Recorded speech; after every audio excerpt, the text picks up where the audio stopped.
যে দেশের জন্ম হয়েছিল রাজতন্ত্রের শৃঙ্খল ভেঙে, সেই আমেরিকার আকাশ এখন নো কিং স্লোগানে প্রকম্পিত।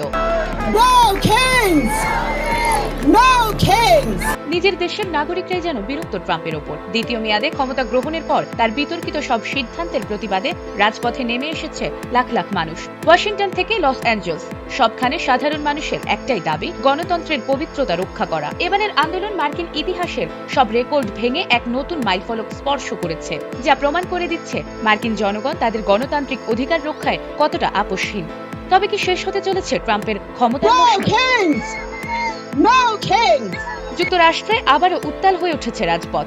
ক্ষমতা, নীতি এবং যুদ্ধ, এই তিন ইস্যুকে কেন্দ্র করে শনিবার নো কিংস নামক আন্দোলনের ডাক দেওয়া হয়েছে। নো কিংস আন্দোলনের তৃতীয় বড় কর্মসূচি হিসেবে যুক্তরাষ্ট্রের 50টি অঙ্গরাজ্যে ৩,৩০০ এর বেশি সমাবেশ অনুষ্ঠিত হয়েছে, যেখানে রাস্তায় নেমেছে লাখো মানুষ। আর বড় শহরের গণ্ডি পেরিয়ে এবার ছোট শহরগুলোতেও ছড়িয়ে পড়েছে এই বিক্ষোভ, যা এটিকে সাম্প্রতিক ইতিহাসের অন্যতম বিস্তৃত আন্দোলনে পরিণত করেছে।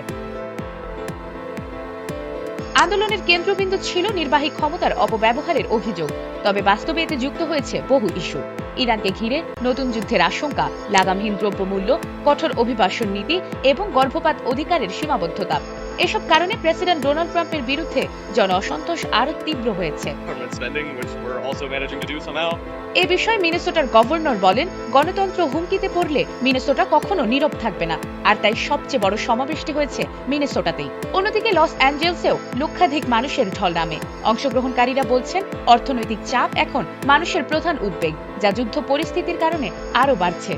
অন্যদিকে এমন আন্দোলন ইসরায়েলেও জোরালো হচ্ছে।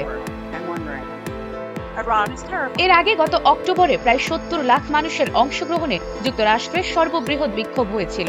আয়োজকদের ধারণা, এবারের সংখ্যা সেই রেকর্ড ছাড়িয়ে যেতে পারে। এই আন্দোলন ছড়িয়ে পড়েছে Rome, Paris, Madrid, Amsterdam, Sydney ও টোকিও সহ বিশ্বের অন্তত ফেসবুক, ইনস্টাগ্রাম এবং ইউটিউবে digital time TV follow, subscribe, like এবং কমেন্ট করুন।